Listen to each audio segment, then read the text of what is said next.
candidato presidencial por el Centro Democrático, Iván Duque, dijo que su gobierno no se practicará el fracking. Entre promesas de campaña, decretos, demandas, marchas y 2 presidentes, Colombia ya lleva 10 años discutiendo si se mete o no a sacar petróleo y gas con el famoso y polémico fracking. Las más recientes movidas las ha dado el saliente presidente Iván Duque, que después de prometer en campaña que no se metería en eso, ahora corre para ver si al menos dejan dando uno de los pilotos en medio del reproche de los ambientalistas. Pero será el próximo presidente y no él el que tendrá el poder de decidir si finalmente Colombia usará o no ese camino para garantizar más plata en medio de un encendido debate sobre los efectos para el medio ambiente.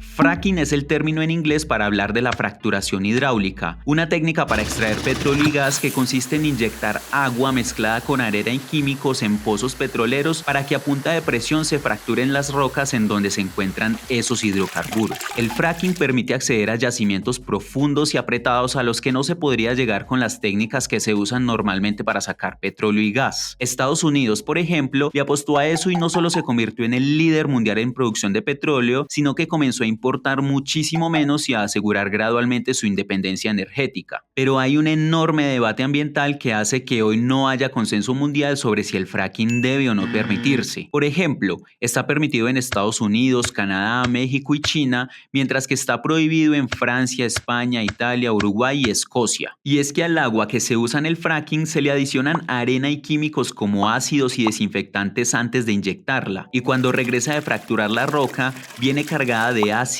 sales, metales pesados, material radioactivo y otros hidrocarburos que estaban atrapados en el subsuelo. Por el alto nivel de contaminación, ese agua termina en pozos subterráneos o almacenada en piscinas en la superficie para mandarla después a plantas de tratamiento. El fracking tiene varios riesgos, como que haya accidentes en la operación del pozo o fallas en su infraestructura, o que haya un mal manejo del agua contaminada que, por ejemplo, si se va a algún pozo de agua limpia o a un río, estanque o lago cercano, puede tener impactos devastadores. Varios estudios, además, han asociado el fracking con un aumento de sismos y de gases de efecto invernadero en las zonas en las que se hace, ya que en la perforación y extracción se liberan gases como el metano. Todo ese debate arrancó en Colombia en 2012, cuando el entonces presidente Juan Manuel Santos pidió evaluar la posibilidad de implementar el fracking. Las petroleras se frotaron las manos y los ambientalistas alistaron su arsenal jurídico y de movilización en las calles para frenarlo. Santos alcanzó a sacar 2 reglamentos para que las petroleras pudieran hacer fracking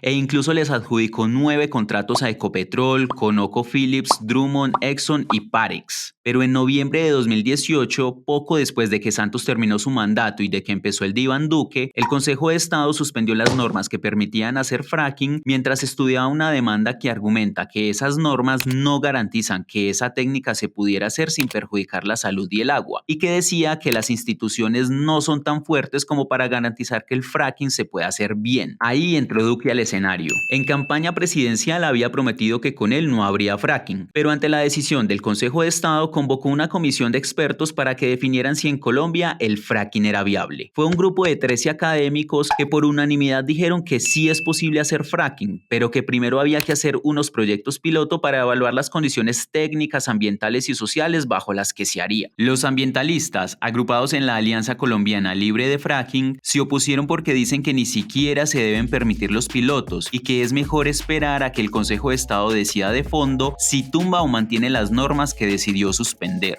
El caso es que el gobierno de Duque le metió todo el empeño a los pilotos y hasta ahora ha aprobado 2 en el municipio de Puerto Wilches, Santander, uno para Ecopetrol llamado Calé y otro para Exxon llamado Platero. El más avanzado es Calé. La idea de Ecopetrol es hacer 3 pozos y calcula que las perforaciones para hacerlos duren 5 meses y medio, que la fracturación hidráulica propiamente dicha dure entre 10 y 20 días y que una vez terminada un pozo quede activo por 6 meses para evaluar los resultados. Como Duque se va el 7 de agosto de 2022, ese cronograma hace que, aunque pueda dejar andando el piloto, no verá los resultados y mucho menos tendrá poder para decidir si finalmente se hace fracking de forma generalizada o no. Lo que sí está enfrentando es el debate por las consecuencias ambientales del piloto. En Calé, Ecopetrol pretende sacar 47,7 millones de litros de agua de fuentes subterráneas, más o menos el equivalente a 12 piscinas olímpicas. Eso es muy sensible porque toda el agua que consumen los 22.000 habitantes de Puerto Wilches viene de pozos subterráneos que tiene el acueducto o que han construido ellos mismos. La respuesta de Ecopetrol es que captará agua que no es potable y de pozos más profundos que los que usa la gente. La empresa, de hecho, concluyó que el principal impacto ambiental del piloto no será en el agua, sino en la calidad del aire por el polvo que levantarán las volquetas, carrotanques y camiones en las deterioradas vías del municipio durante la construcción de los pozos y el fracturamiento de las rocas. Al final, la Autoridad Nacional de Licencias Ambientales le dio la licencia ambiental a ese proyecto y así avaló que, como dijo Ecopetrol, los impactos ambientales del piloto no serán graves. Eso es lo más cerca que ha estado Colombia de al menos hacer un piloto de fracking, pero los ambientalistas demandarán la licencia porque dicen que se tramitó en tiempo récord y sin la suficiente participación de la gente. Mientras tanto, el piloto continuará, pero así todo es incierto que se pueda pasar de ahí a la llamada fase comercial, que solo comenzará si finalmente el fracking es aprobado. Para eso falta y harto, porque la norma que autorizó los pilotos exige que una vez se termine uno, sus resultados los evalúe un comité que conforman 4 ministros, un experto en ambiente, uno en hidrocarburos y un representante de las comunidades. Ellos recomendarán si debe hacerse o no el fracking y el presidente decide. Y como eso le corresponderá al próximo presidente, de quien gane las elecciones dependerá qué pase. De los 8 candidatos que van a primera vuelta, Gustavo Petro, Sergio Fajardo e Ingrid Betancourt se oponen al fracking. Federico Gutiérrez, Enrique Gómez y John Milton Rodríguez están a favor y hasta la publicación de este video no habían manifestado su posición Rodolfo Hernández ni Luis Pérez. Mientras termina la carrera presidencial, en Puerto Wilches, donde se define el futuro del fracking en Colombia, viven en medio de una ola de asesinatos que aún no es claro si está relacionada con ese proceso, constantes manifestaciones de opositores y expectativas del trabajo que puedan traer los pilotos.